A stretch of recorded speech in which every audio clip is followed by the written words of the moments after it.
Hey, Coach, Robbie Anderson didn't have any targets until midway through that second quarter. I want to get your comments on that as well as a good comment on the play that KC won yesterday. You know, a lot of our plays are not like target plays, right? I mean, they're reading coverage. You know, so we had that play designed for Robbie specifically to get that ball down the field to him. But all the other plays, I mean, obviously it's quarterback has a progression, so I wouldn't read too much into that. In terms of JC, I thought JC played well for his first game. Obviously, I'm sure he'd be the first to say he wants to finish on that last play. I thought he was really good in the run game. A lot of plays are designed, to get the ball to the corner. I thought JC really showed up in the run game as well as in the pass game. Let's go to Joe Person with the next question. Matt, how did you kind of, as you watched Christian's use and his reps, how did you feel like those went? And what is kind of your strategy when you do take them out? Do you guys have an idea of certain situations that you want to give them a blow? Obviously he had a lot of touches, but I didn't feel like there was a lot of dominant contact. He had a lot of times he was tackled by the ankle, the ball, got out of bounds. So I didn't feel like, he took I think 2 pretty good hits, but always trying to monitor that. We were able to get him out, in protection, so he didn't have to protect a ton. He did at times, but to be quite honest, we need to get Royce Freeman up to speed. Royce is a good back, and Chuba's got to really take a step here. Chuba went in on the first play he was in and didn't pick up a blitzing linebacker. Sam made a great play with a guy in his face, but we need to get the rookies to stop playing like rookies and play like vets on offense pretty quickly here. So, but we'll take it game by game with Christian. But early on this game, we wanted to get him out there and play him. Go to Will Kunkel, followed by Scott Fowler. Hey Matt, you get a chance to go back and look at that block that Christian threw on that flip up front. Did you take anything else away from it? On the play on the touchdown to Robbie? Yeah. Yeah, it was a great block. I mean, really basically stepped up like a right guard and picked up for the right guard, made it, blocked the guy, just not his job, but he, made up and made a play for somebody else, and that's something we're trying to build within the entire team. Everyone's going to have a bad play, and you're always looking for your teammates to step up and help you. And then I thought it was a great job by Sam. I mean, he had edge pressure, he had pressure in the middle, he stepped up, he slid left and threw the ball, to Robbie wide open. So I thought it was a great play by Sam, but obviously Christian did a fantastic job there. What did you think of the play calling in the red zone yesterday? I had no issue with the play calling. I mean, we have a seam route to Ian Thomas that we have to throw and catch, and that's a touchdown. We had a 4th and 1 power that's walks in if we don't hit the ball on the ground. We have guy open again. So I thought Joe called a good game down there. I just think we have to execute better, and that that's when I say that starts with me as the head coach, practice, all those different things. So. Every play, every defense is designed to work. It just comes down to making it work. And we had lots of opportunities yesterday on offense to score points early in the game, and we didn't. Once we finally hit the quarterback draw, hit the play to Robbie, hit the quarterback draw, and that kind of broke the seal. But we have to execute better and score more points on offense if we want to win this week versus the Saints.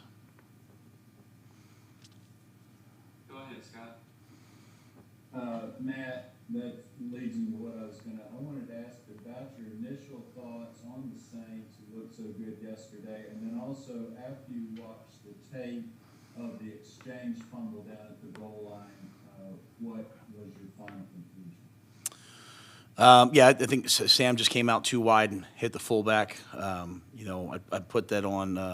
I put that on us as coaches, but we just have to get that mesh better and probably had to practice that play more. That was a game plan specific play we ran a lot last year, play that we knew versus one of the things we knew coming in this game was that they were going to play some double eagle bear. We had some answers to it. The last one we hit in the 4-minute was the long run that Christian had that he took a knee on. So we had some specific game plan plays.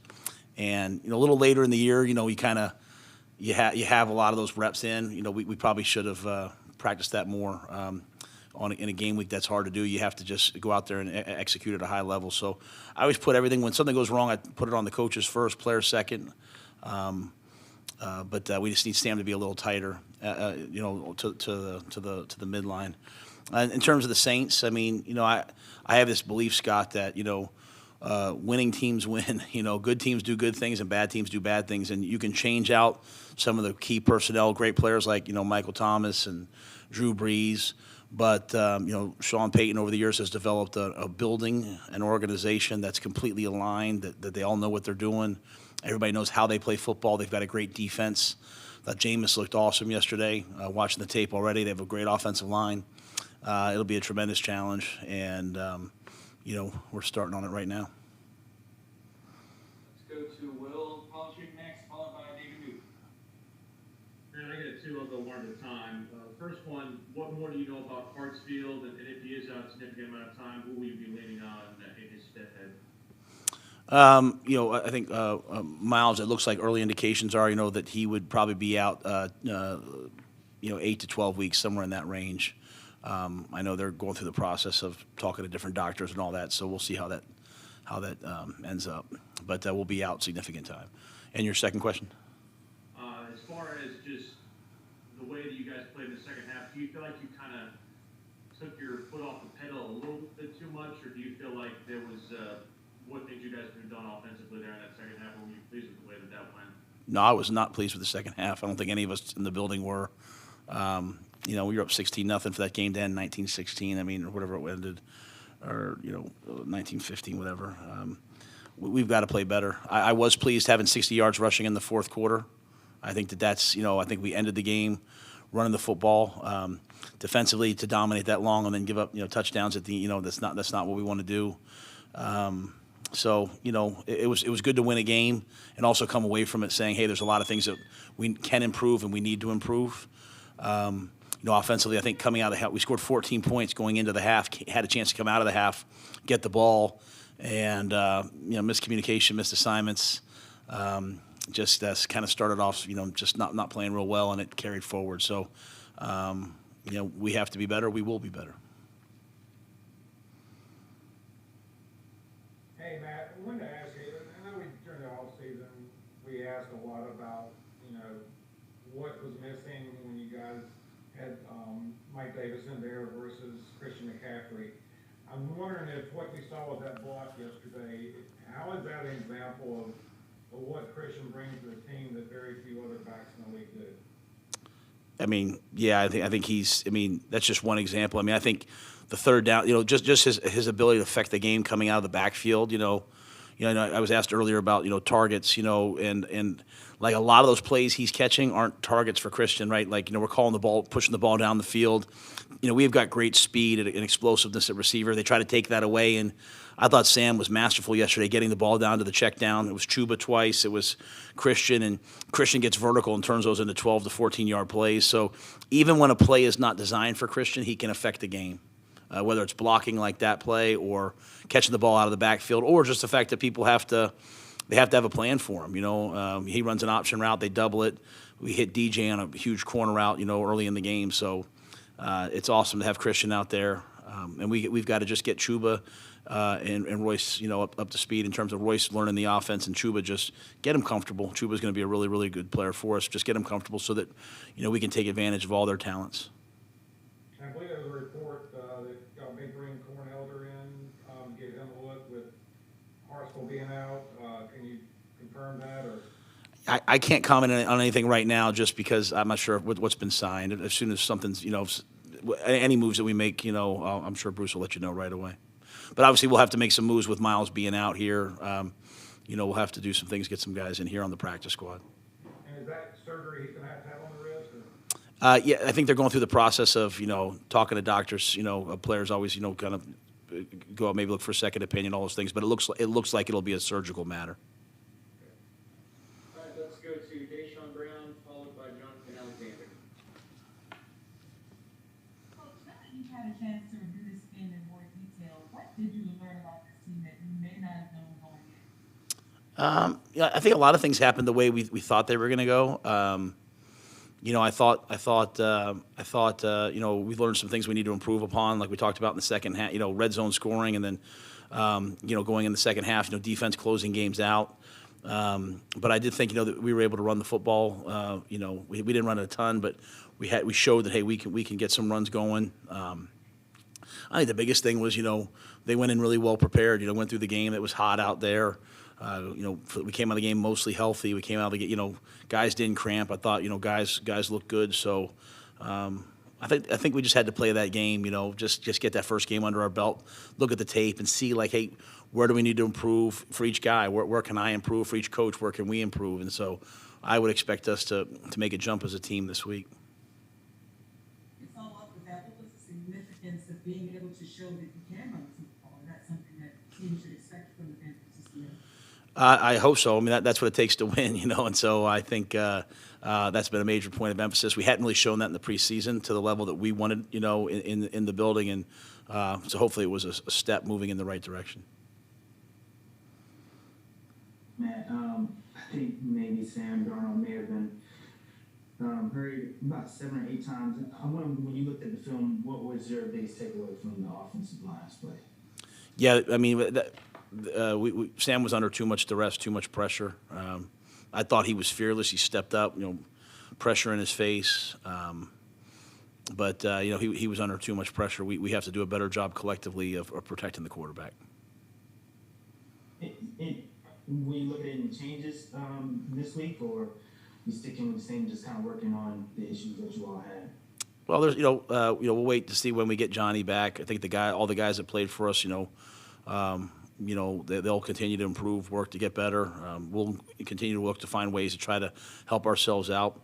We went into that game knowing that that's a good defensive line. They've got the good players on that line. We knew it was going to be a challenge, all of us will continue to try to get better each week. If I can ask really quick, sorry, everybody. When does the 10-day clock on John Miller start? Yeah, I can't get. Yeah, I would leave that to the doctors to handle. Even once they're off of it, they have to do a bunch of testing. So I leave Dr. Gritter to kind of handle all that for me. I don't expect anyone to be back until she tells me they're back. Let's go to Joe Pearson, followed by Mike Solarte.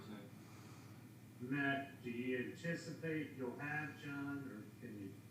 Yeah, I'm hopeful. I'm hopeful. I'm gonna be honest with you. I mean, there's a quarantine period after that, but then after that, there's, Johnny will have to be cleared by the doctors, and then see where his conditioning is at, and all those different things. So, Johnny's a tough guy who plays through ankles and knees and all those things. So we're hopeful that we'll have him, but there's a lot to be left out there, and obviously his health being most important.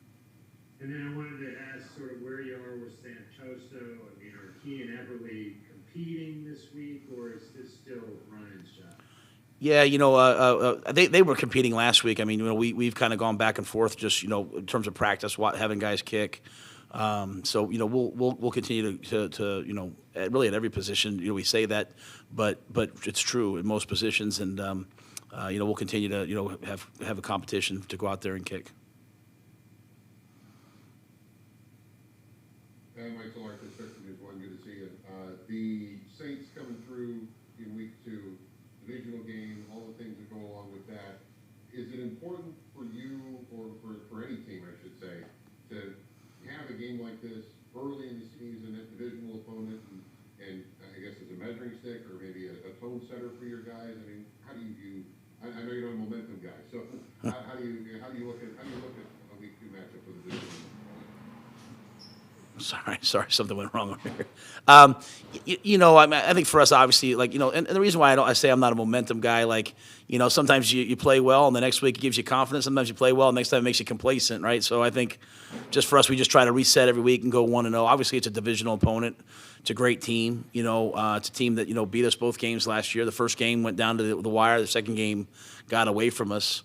So, we want to go 1-0 this week and win this week. And so, I just think for us, it's an opportunity for us to try to come off of this last game, fix the things we didn't do well, play our best football, and we know the challenge is going to be. They have a great defense.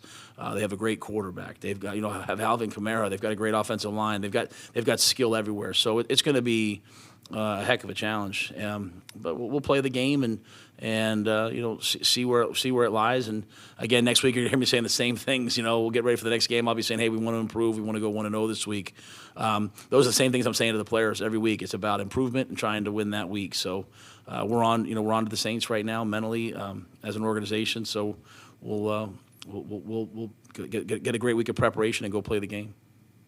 And if I could follow that, you said you already watched the Saints and the Packers, and, obviously that game was not as a lot of folks, I guess, expected, but what did New Orleans do well, or what did Green Bay not do so well, and what you saw in the tape, and how you try to set up the game plan for this week? Yeah. Giving away the game plan. Yeah. No, I mean, I think I'm not in a position that I can't talk probably educated enough. I watched the game on TV yesterday, came in today and watched the Saints offense, and I just think I thought again Jameis played really well. He moved the team with his feet. He was excellent in the red zone. They know what they're doing and they're doing it really well. So, after I leave here, we'll get started on the rest of it. And I think at the end of the day, when it's early in the season like this, Mike, we have to be so focused on ourselves and, hey, what are we doing well? And some of the questions you guys asked about, protecting the passer, playing better in the red zone, better 2-minute defense. Those are the things that we know we have to improve upon. All right, guys, got time for 3 more. So let's go to Chris Jenkins, followed by David Newton, finish with Will Flotchick. Coach, I would imagine when you're watching that film, there would be some things that stick out to you that you really didn't see during the game. Can you identify any of those moments for you when reviewing yesterday's film? From our game? Yes, sir. Yeah, I mean, I think I saw a lot of the things. I think we had some errors in communication on defense that hurt us. The Jets did a nice job of some motions and some times where the safety's got to make a call to a linebacker and he made it, but maybe the linebacker didn't hear it. Some of the things I talked about to you guys, the other day about playing in the noise for the first time. You could kind of sense some of those things, but just to hear the guys were great today. I mean, our team is so mature, especially on defense. Those guys are saying, "Hey, I got to do this better. I got to make this call." So, I think that was something that you only find out once you go back and watch the tape. 2-minute defense, our communication in 2-minute, the no huddle has to improve. And then, I just think, obviously, some of the things that showed up in protection-wise, you can feel it on the field, but going back and watching the tape, you see some of the things that hurt us. So, that's why we watched the tape. I've probably watched it, 3 times already, just kind of going back and really trying to dive into, hey, what can we do to improve? And those things stand out. I want to follow up on Jameis. In a lot of ways, the Saints are trying to do with him what you guys are doing with Darnold, kind of, resurrect his career a little bit. How much do you attribute what you saw at Jameis yesterday to the influence of Sean Payton, that offense, which is, I guess, similar to what you guys do in a lot of ways, and having guys like Kamara around him? I don't know because I don't really know Jameis when he was in Tampa. I wasn't here yet, so I don't have much of a feel. At the end of the day, I think he's obviously, these guys were all drafted really high for a reason. They have a tremendous amount of talent. You get a guy in the right situation, and a great coach like Sean, and they're, I'm no doubt that they're going to have success. And so, obviously we want to do the same thing with Sam. And I think we saw tremendous signs of that last night, yesterday afternoon, excuse me. And, but I can't comment too much about before. I just know what I saw on tape today, and that's the only Jameis Winston I know, and he looked really, really good. And Matt, just on the return game, how would you evaluate both the kick and punt return? Just because I know you had a couple of different guys out there on Sunday. Yeah, it was unique because obviously, unfortunately, their punter got hurt, Amendola, the kicker, had to come in and punt for them. So made them repunt it a couple times, hoping that I think the first one he kicked short. He had a couple big kicks. We'd like to get more yardage out of that. But the good news was both our kick return and punt return, we had better starting field position than they did. So we're always going to try to win that hit and yardage battle. I think a huge play in the game was after they scored, Tommy Tremble stepping up and grabbing the kickoff return and getting vertical, got the ball out to like the 45-yard line, and we scored on that drive. And those are the quiet little plays in the game, you don't really think about. But that's, complimentary football. And I thought for a young guy, Tommy, to know to field that ball, get vertical, and then it led to points, and those points were the difference in the game. That was good for us. So we'll try to continue to get big returns on punt return, and most guys are kicking touchbacks on kickoffs nowadays. So that was our only shot that we had, or second shot that we had.